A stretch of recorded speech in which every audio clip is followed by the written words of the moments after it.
3월 12일 제일 먼저 박물관 패스를 샀다. 박물관을 3곳 이상 다닐 계획이면 박물관 패스가 비용상, 시간상 이득이다. 고고학 박물관에 제일 먼저 갔다. 몇천 년 된 유물이 넘쳤다.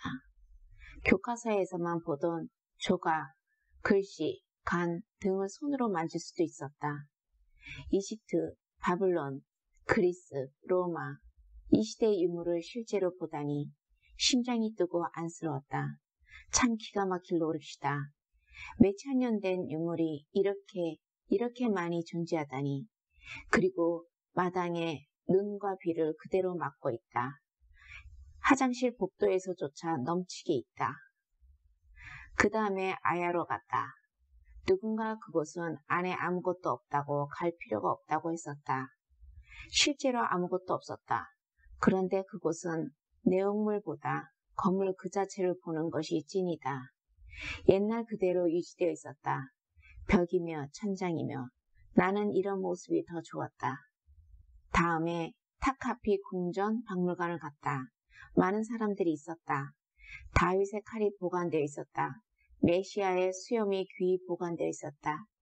메시아의 친구 옷도 유리관에 보관되어 있었다. 다윗의 칼이 진짜 다윗의 칼이었겠나? 그것도 그렇게 많은 보석이 박혀 있었겠나? 메시아의 수염? 그 친구의 옷? 그리 중요한가?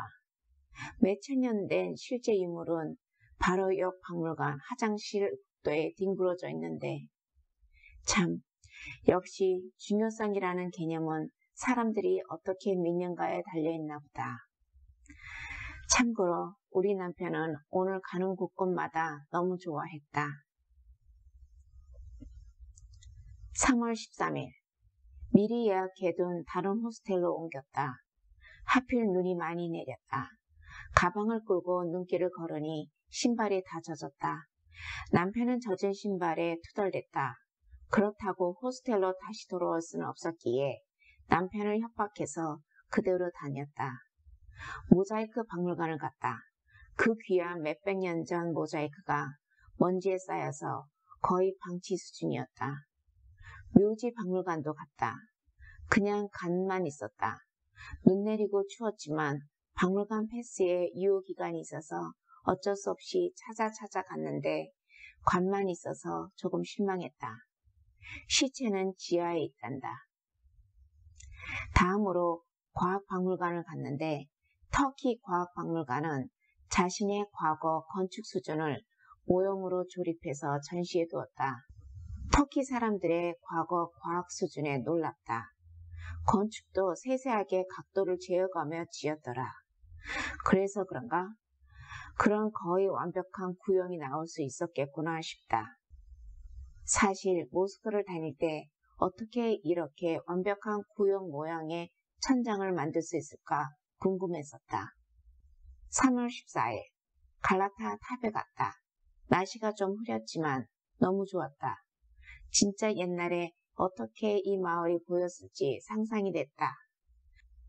남편은 사진이 잘 안 나와서 아쉬워했지만 자신이 좋은 폰을 잊어버렸기에 불평을 하지 못했다. 나도 많이 아쉬웠다. 그 위에 그랜드 바자를 갔다. 남대문 동대문과 비교가 될 수 없었다. 엄청 크다. 관광용으로 이미 되어버려서 우리한테는 별로 감흥이 없지만 한 번은 필수로 와봐야 할 것 같았다. 가려던 박물관이 오늘 문이 닫아서 다른 박물관으로 향했다. 버스를 타러 정류장에 갔는데 한 할아버지가 우리에게 어디로 가냐고 물으시더니 서로 대화가 안 되자 길 가던 다른 젊은 남자에게 묻는다. 그 남자는 우리에게 제대로 묻지도 않더니 할아버지한테 자신만만하게 건너편 어딘가를 가리킨다. 그 할아버지는 우리를 데리고 걸어 건너편 정류장으로 와서 T1 트램을 가리켰다. 내가 노노노 하며 다시 내가 가야 할 곳을 보여주자 할아버지는 아 하시더니 다시 왔던 곳으로 우리를 데리고 가서 그 버스가 올 때까지 우리와 같이 그럴 필요 없다고 가시라고 해도 안 가셨다. 결국 그 버스가 오자 할아버지는 우리를 태우고 그 젊은 운전수한테 우리를 가리키며 뭐뭐라고 하시고는 안심을 하신 듯 손을 흔들고 가셨다. 그 운전수는 우리를 보고는 고개를 연신 끄덕였다. 아마 할아버지가 우리가 내려야 할 곳에 정확히 내릴 수 있도록 운전수에게 부탁을 하신 모양이다. 남편이 참 놀랍다고 했다. 우리나라에서도 저 정도 친절은 이미 사라진 지 오랜데 이곳 터키에서는 아직 그 친절이 살아있다는 것이 신기하다. 그 할아버지한테 뭐라도 보답할 수 있었다면 좋았을 것을.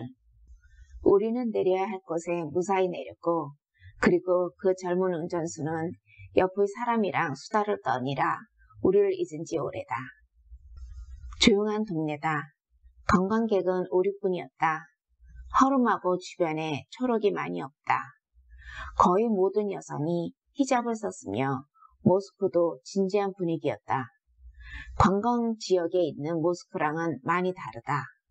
모스크 내에서 10대 아이들이 종교에 심취한 모습을 보고 조금은 안쓰러웠다. 젊은 사람들은 그들의 시대를 익혀야 하는 건데. 전통시장을 구경하러 갔다. 나는 구글 지도를 보느랴 앞에서 걷고 뒤에서 남편이 따라 걸었다. 뒤에서 남편이 자기야 얘 좀 봐. 얘 왜 이러냐? 내가 뒤를 돌아보니 한 7, 8살쯤 된 남자아이가 남편 주변을 맴돌면서 쑥스럽게 방글방글 웃는 것이었다. 남편이 나에게 손짓하자 아이가 내게 오더니 터키 말로 파파, 꼬레, 꼬레, 부천, 파파, 부천, 꼬레, 꼬레, 파파 하는데 짐작컨대 아이 아빠가 한국 부천에서 근무 중이신 것 같다. 이렇게 이쁜 아이를 두고 한국에 있으니 얼마나 보고 싶을까. 내가 그런 것 같다고 하니 남편은 아이가 너무 이쁘단다. 똘망똘망하게 생겼는데 참 이상하다. 나와 아무런 관련이 없는데 이상하게 관련이 있는 것처럼 느껴졌다. 남편은 아이가 너무 이쁜데 어떻게 해야 할 줄 몰랐다. 그냥 어르고 만지고 할 뿐. 아이가 뭐라 하는데 하나도 못 알아듣겠다. 건널목에서 헤어졌지만 왠지 아쉬웠다. 좀 안아보고 싶은데. 한국에서 그랬다가는 경찰서에 갈 일이지만 아유, 선뜻 안지도 못하고 망설였다. 다시 그 아이를 보게 되면 꼭 안아주고 싶다. 그의 아빠가 그랬을 듯이.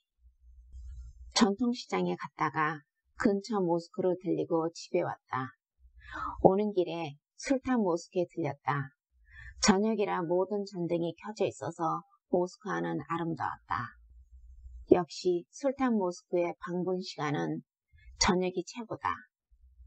처음에 교회였던 것이 이슬람 성전으로 지금 모스크로 사용되니 터키 사람들은 참 합리적인 것 같다.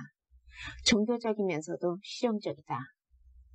거기서 영어를 잘하는 가이드를 만났는데 남편이 자신이 여기에 온 이후로 여경찰 몇 명 빼고 길거리에 장사하는 사람들은 다 죄다 남자들이니 혹시 터키에서는 여자가 밖에서 장사하면 안 되냐고 물었다.